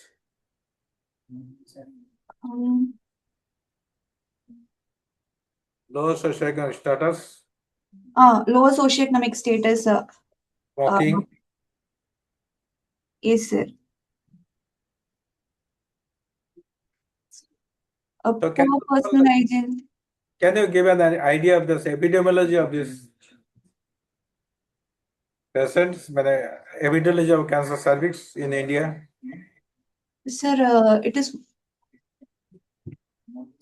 mostly HPV associated, sir. Persistent HPV infection. It has a high, very long latency period, like 10 to 15 years, sir.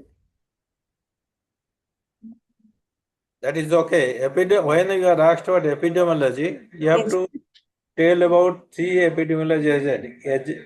That is agent, host, and environment. So here, what is the agent? HPV. HPV virus. Virus is the agent, sir. Yeah. Host is Patient, sir. host is patient, and environment. So unhygienic and socioeconomic status, sir. Like Yes.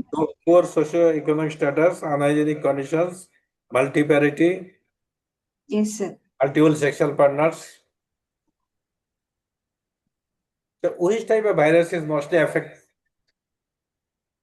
Sir, What HPV? Can you tell some strain of the HPV? Yes, sir. Sir, we have low risk and high risk variants. Low risk are 6 and HPV 6 and 11. High risk variants are 16 and 18, sir. Usually, we have other variants also, but 16 and 18 are the most commonly associated with malignancy, sir. Since it is the virus affected disease, so you can prevent it. Correct? Yes, sir. Yes, sir. So what factors can help you preventing this disease? How will prevent this disease? Sir, we have vaccines available and we have screening options also, sir. So, by effective vaccination and regular screening, we can prevent it, sir. Yes, you can give the vaccine. You can screen the disease by Is by pap smear and pap smear. You can raise the socio-economic status of the patients or their surroundings. So these will help in preventing the disease in a large scale from the society. So how you do the pap smear? Can you give some idea? Yes, sir. Pap smear, ideally, we should start screening the patients from 21 years of age, sir. And we have it will be done using eye spatula and endocervical brush. We will take sample from around the transformation zone, sir. What is that zone called? Transformation zones, sir. Spermocolumnar junction. Spermocolumnar junction, right? Correct. Very good. Then And pap smear should ideally be done every 3 years, sir. If we are also doing HPV DNA testing, it can be done every 5 years, sir. which one is more specific? HPV DNA test or pap smear? Sorry, sir. Which one will be the most specific? HPV DNA testing is more Sure. specific. Yeah. Pap smear is only the screening test. Yes, sir. So I will diagnose this patient. Sir, for diagnosis, I'll go do biopsy for confirmation, sir. Yes. And how will manage this patient? Sir, based on the staging, sir, if the patient is from 1B3, we can go for definitive CTRT, sir. See, management includes your investigation, Yes, sir. testing, then treatment. Yes, sir. So what investigations you would like to go? Sir, I'll like to do CCT pelvis, sir, to look for any nodal involvement and CCT abdomen and pelvis, sir, to look for any nodal involvement or any other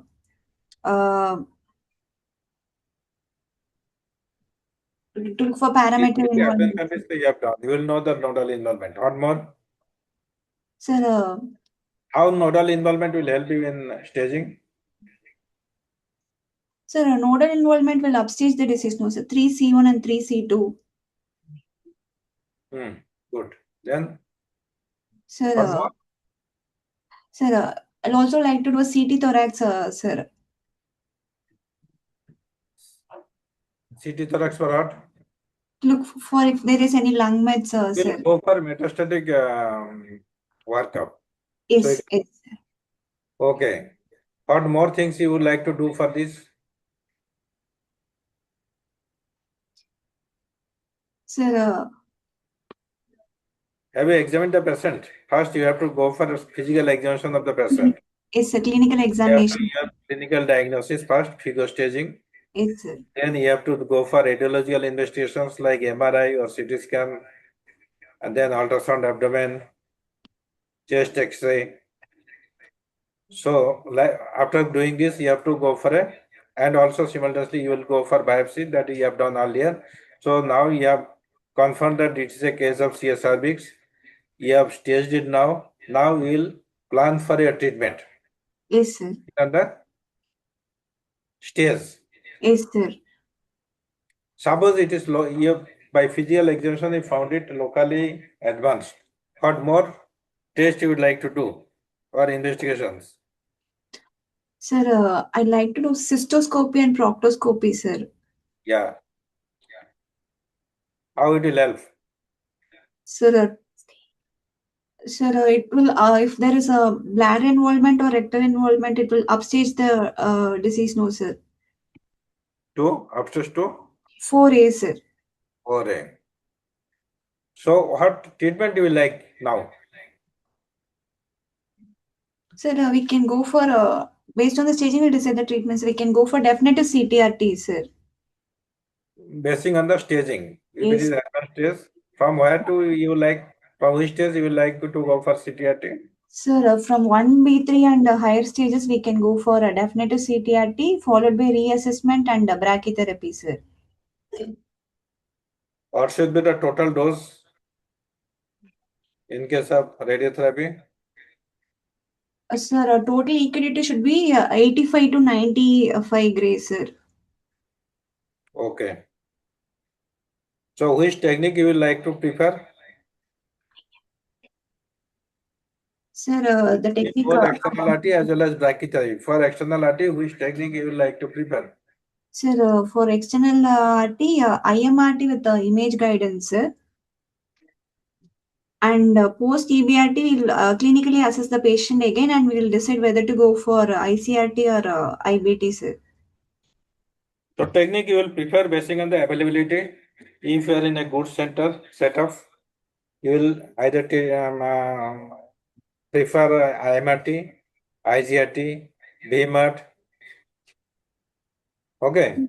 Yes, sir. You can also treat by 2D if these facilities are not available. Then after external RT, what dose you will give to external RT? External RT up to 45 to 50 gray, sir. If there is nodal involvement, we'll boost the nodes, sir. So 55 to 58 gray, sir. 58 gray. Okay. Yes. What complications after treatment you will encounter during the Sir, follow-up of the patient? Sir, acute complications will be GA and GU toxicities like vomiting, diarrhea, uh, dermatitis, sir. And these are the acute complications, sir. And late complications? Late complications also, we can see cystitis, proctitis, vaginal stenosis, sir. Okay, I will manage it. What complaint the patient will come and tell you? Sir, in proctitis, a patient might complain of blood in stools, sir. And cystitis, patient might have a burning, maturation, hematuria. So you will do investigation in that line. You have to do a proctoscopy. So find out whether it is actually due to radiation proctitis or something else. And in case of bladder, you have to do cystoscopy to confirm that it is radiation cystitis. Then you have to plan the treatment accordingly. Yes, sir.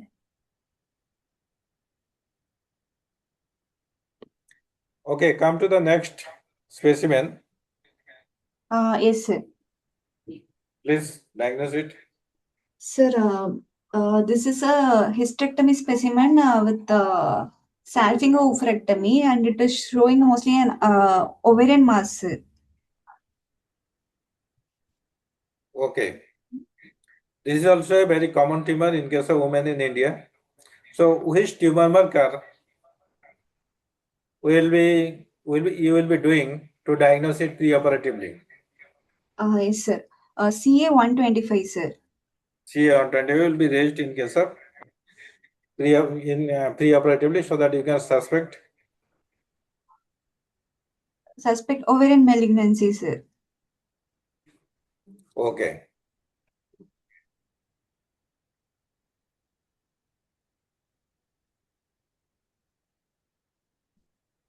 What are the common routes of spread for such pathology? Sir, most common route of spread will be transelomic spread, sir. Yes. And also hematogenous spread, sir, but most common will be transelomic, sir. Yes, one important thing you are forgetting. That is lymphatic spread. Yes, sir. I will treat such type of patients in case of CA ovary, I mean. Sir, CA ovary, the staging is surgical staging, sir. So we'll go for a diagnostic laparotomy, and if it is operable, we can go for uh, hysterectomy with bilateral salpingo-oophorectomy, sir, and we'll surgically stage the patient, and treatment will be based on decided based on that, sir. Good. Any role of radiotherapy? Sir, if there are peritoneal mets,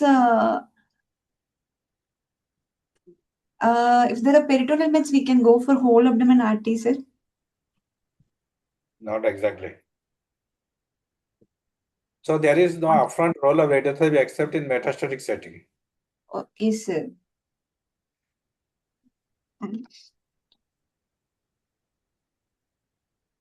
Come to the next specimen. Yes, sir. What is it? Sir, this you can see a ulceroproliferative lesion over the sole, sir. From the gross appearance, it is most likely looking like a squamous cell carcinoma, sir. From gross appearance, you are thinking that is squamous cell carcinoma. No. It looks like malignant because of irregular shape, cavity, Yes, sir. necrosis. Then you will do the biopsy, then you can know that it is a squamous cell carcinoma. Anyway, Yes. so what is the most common histology? The most common histology is squamous, sir. Okay. So your provisional diagnosis should be? Sir, provisional diagnosis squamous cell carcinoma, sir. So what are the differential diagnosis? Sir, it could be basal cell carcinoma or melanoma, sir, or Marjolin's ulcer, sir. Marjolin's ulcer, basal cell carcinoma, varicose carcinoma. It can be fungal infection also. Yes, sir. So what investigations will do for this patient? Sir, yes, sir. I'd like to do biopsy for confirmation, sir, and MRI of the affected. For What type MRI. of biopsy will do? Sorry, sir. What type of biopsy will do? Punch biopsy. Yes, punch biopsy. Biopsy, sir. Next. Investigation. Investigations. I would like to do MRI of the foot, sir, and if there is a node to look for nodal involvement, I'll do ultrasound and FNAC, sir. FNS about? If any node is suspicious, I'll do ultrasound guided FNS of the node. Okay. Supposing that it is node negative, it is a localized disease.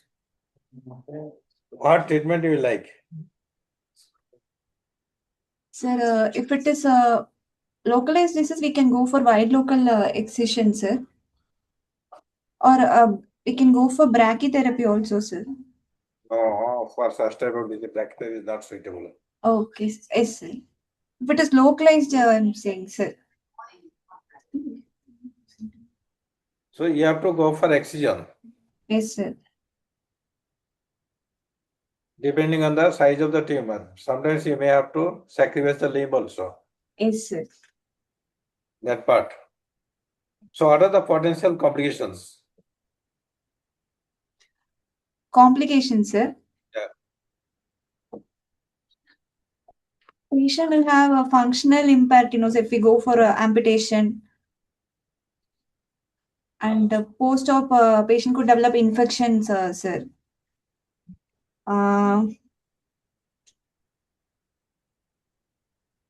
Continue. Yes, sir. Sir, functional imperative, post-op infections, wound Suppose healing. you have not excised the tumor. It is there. Yes, sir. How it can progress? It can locally destruct the underlying structures like muscles and bones, no, sir. And it can Metastasis to other sites also, sir. Distant mets. To where? Most Sir, common site for distal uh, skin, I'm not sure, sir. Lungs, lungs and liver. yes, sir. What more? Uh, Bleeding, it can lead to ulceration, functional impairment. yes, sir. So you have to manage accordingly if it is as per the staging of the disease. Yes, sir.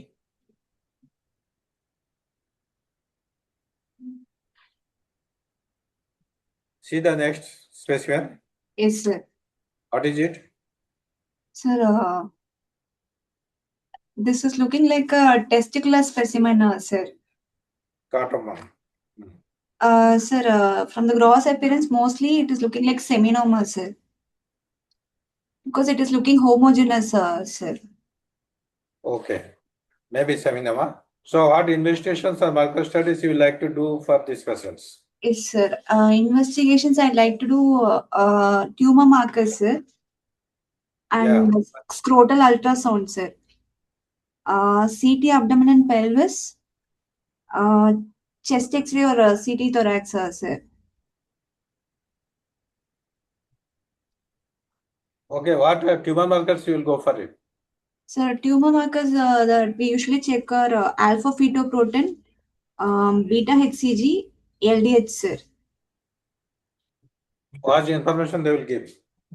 Sir, if alpha fetoprotein is elevated, it is elevated in yolk sac tumors and embryonal carcinomas, sir. Beta HCG will be elevated in seminomas and also choriocarcinomas, sir. And from LDH, we can get to know about the tumor burden, sir. Okay. So tumor markers help classify the disease and stage and guide treatment and prognosis. So which type of seminoma can metastasize into brain? Uh, Sir, choriocarcinoma, sir. Good. Come to the next. Is it visible? Yes, it's visible, sir. Yeah. Please describe. Sir, this is an enucleated eyeball showing a lesion arising in the posterior aspect, mostly from the retina. So the most probable diagnosis is retinoblastoma, sir. Okay, supposing that it is retinoblastoma, what will be the presenting features? Yes, sir. Simply. Yes, sir. Clinical presentation, mostly it will be leukocoria, sir. That is white pupillary reflex, and the patient could also have strabismus, diminished vision, proptosis, sir. What investigations, imaging investigations you would like to go for this person? Sir, B scan, sir, B scan and MRI of the orbit, sir, to look for extraorbital extension if it is there or not.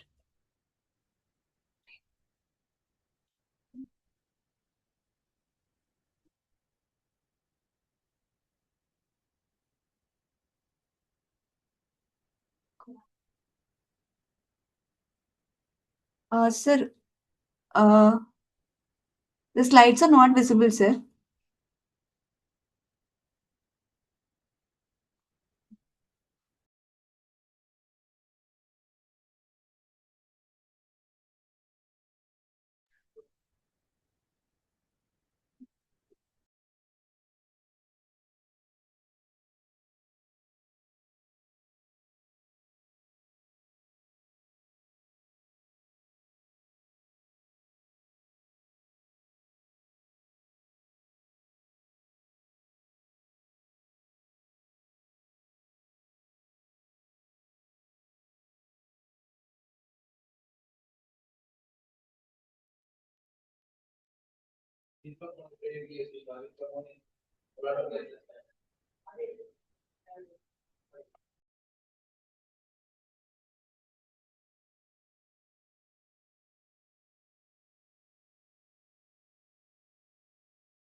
Am I audible now? Yes, sir. Yes, sir. It's audible, sir. Screen is visual, huh? Yes, sir. Screen is also visible, sir.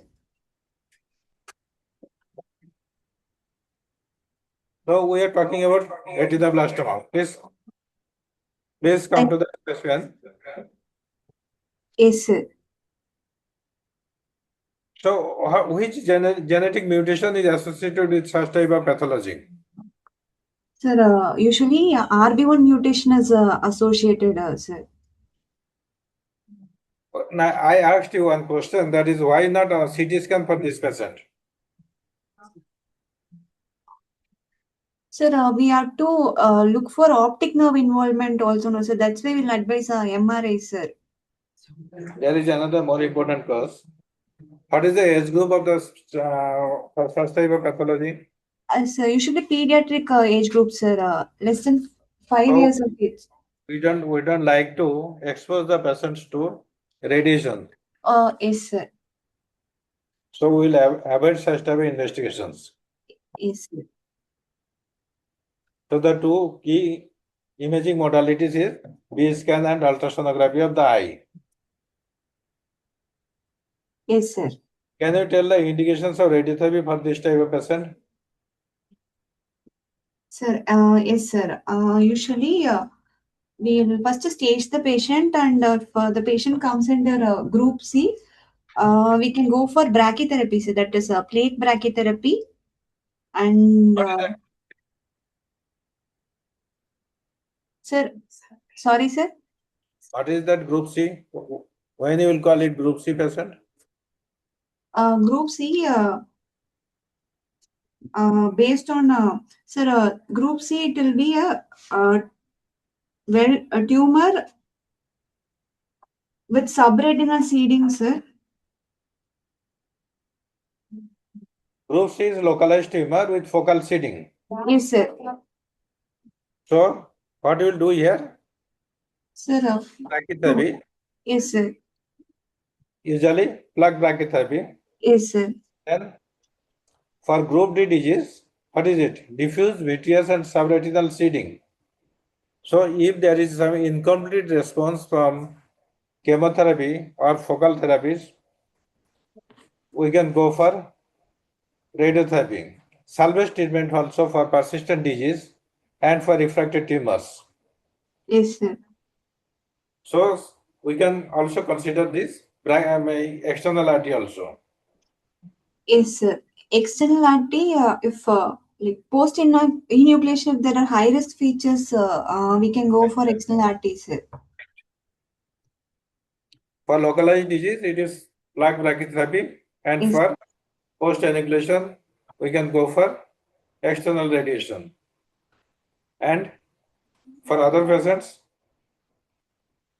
if the Sir. disease is extensive disease, no visual potential is there, and there is a high risk of metastasis, post enucleation EBRT, if histology pathology shows optic nerve or pattern involvement is there, massive choroidal invasion is there, extrascleral extension is there, so we can go for EBRT for such type of patients. Yes, sir. Come to the next specimen. What is it? Is it visual? Yes, it's visible, sir. Yes, sir. This is a gross specimen of ovary, sir, showing materials like hair, tooth or bone, and also sebaceous material, sir. So it is mostly cystic, mature cystic teratoma, sir. Why you are calling it is mature? Sir,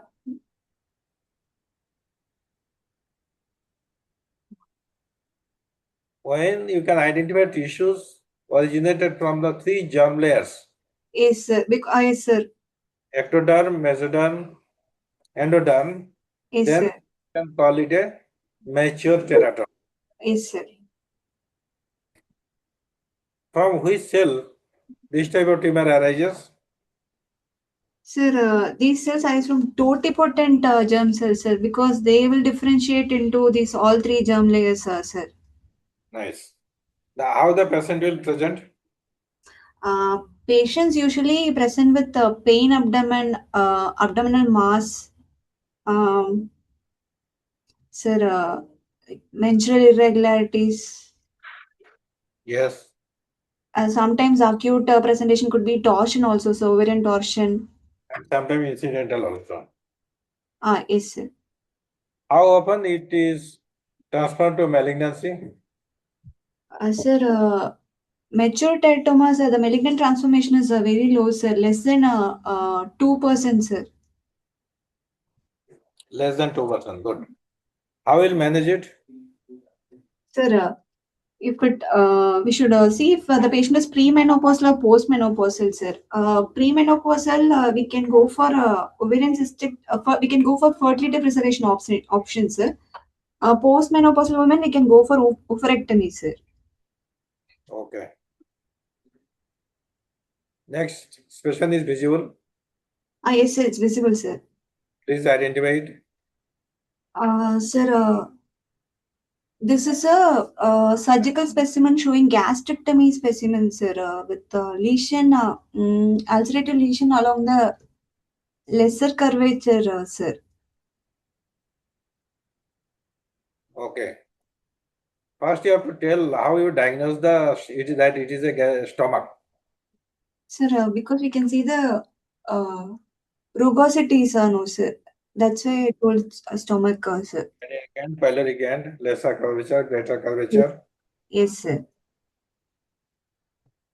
Name the most common histological types of such type of pathology. Sir, adenocarcinoma is the most common type, sir. Only adenocarcinoma. And in G junction, we can have adenocarcinoma as well as squamous carcinoma. Yes, sir. What are the risk factors for such type of pathology? Sir, the risk factors are usually chronic gastritis, H. pylori infection, sir, smoking, and nitrosamines in the diet, family history. I will get nitrosamine in diet. Sir, nitrosamines are usually If you take smoked food, smoked food, sir, yes, sir. so where it is most prevalent in India?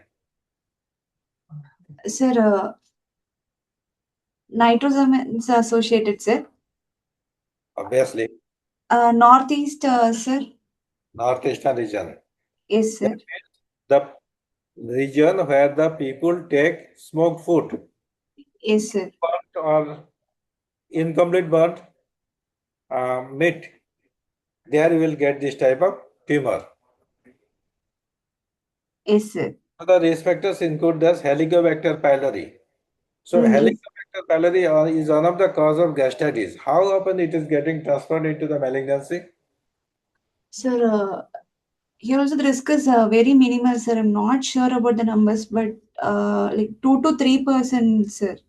1 to 2% or 2 to 3%. ठीक. Yes, Other sir. risk factors are smoking, alcohol, Yes, sir. and also family history. Yes, sir.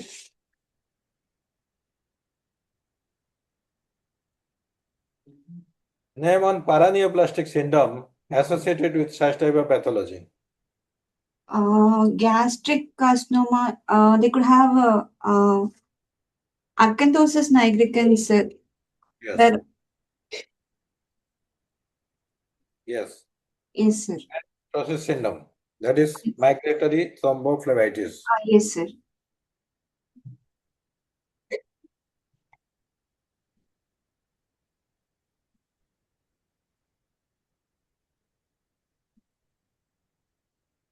So next specimen is visual to you. Yes, sir. Please identify the specimen. Sir, this is a gross specimen of like nephrectomy specimen showing a lesion in the cortex, sir, with areas of necrosis and hemorrhage. So, mostly it is renal cell carcinoma, sir. Nice. So renal cell carcinoma is the most common histological type associated with such type of pathology.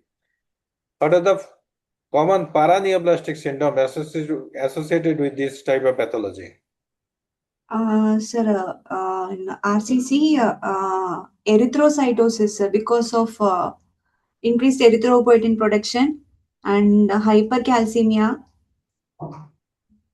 and these are the paraneoplastic syndromes usually associated, sir. Erythrocytosis, Is erythrocytosis and hypercalcemia, sir. hypertension, Hypertension, sir. what imaging modalities you will prefer for evaluating? Sir, CCT abdomen, sir. CCT abdomen. Yes, sir. How will treat? Treatment, if it is a localized disease, we can go for partial nephrectomy, and if it is a large tumor, we can go for a radical nephrectomy, sir. Followed by systemic therapy, sir. Any role of radiotherapy? Sir, radiotherapy usually in a palliative setting, sir. Palliative. Yes, sir. What are other treatment options available? Sir, we have targeted therapies like sir, like immunotherapy, sir. Yeah.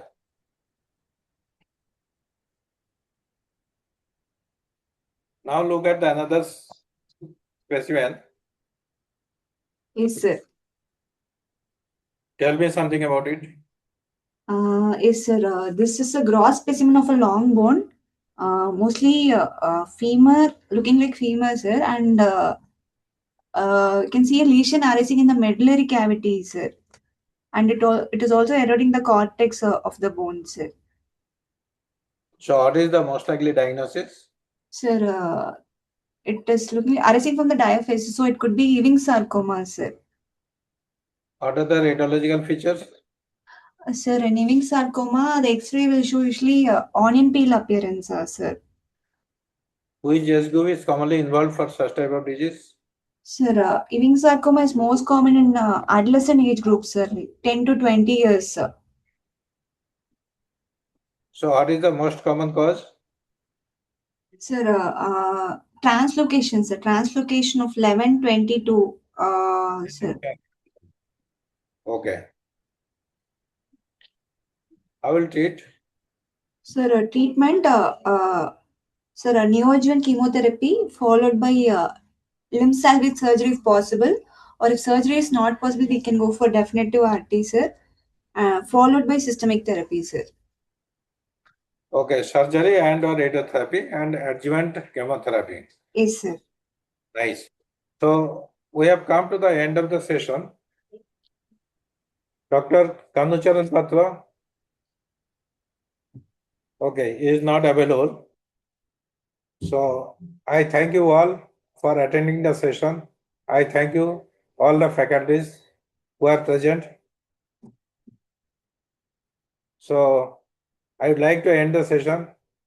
Anybody like to comment anything?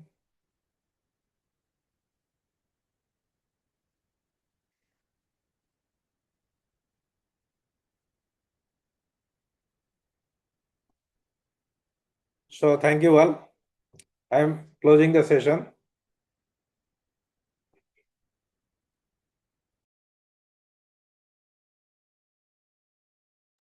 Please come again tomorrow 7 o'clock for another session.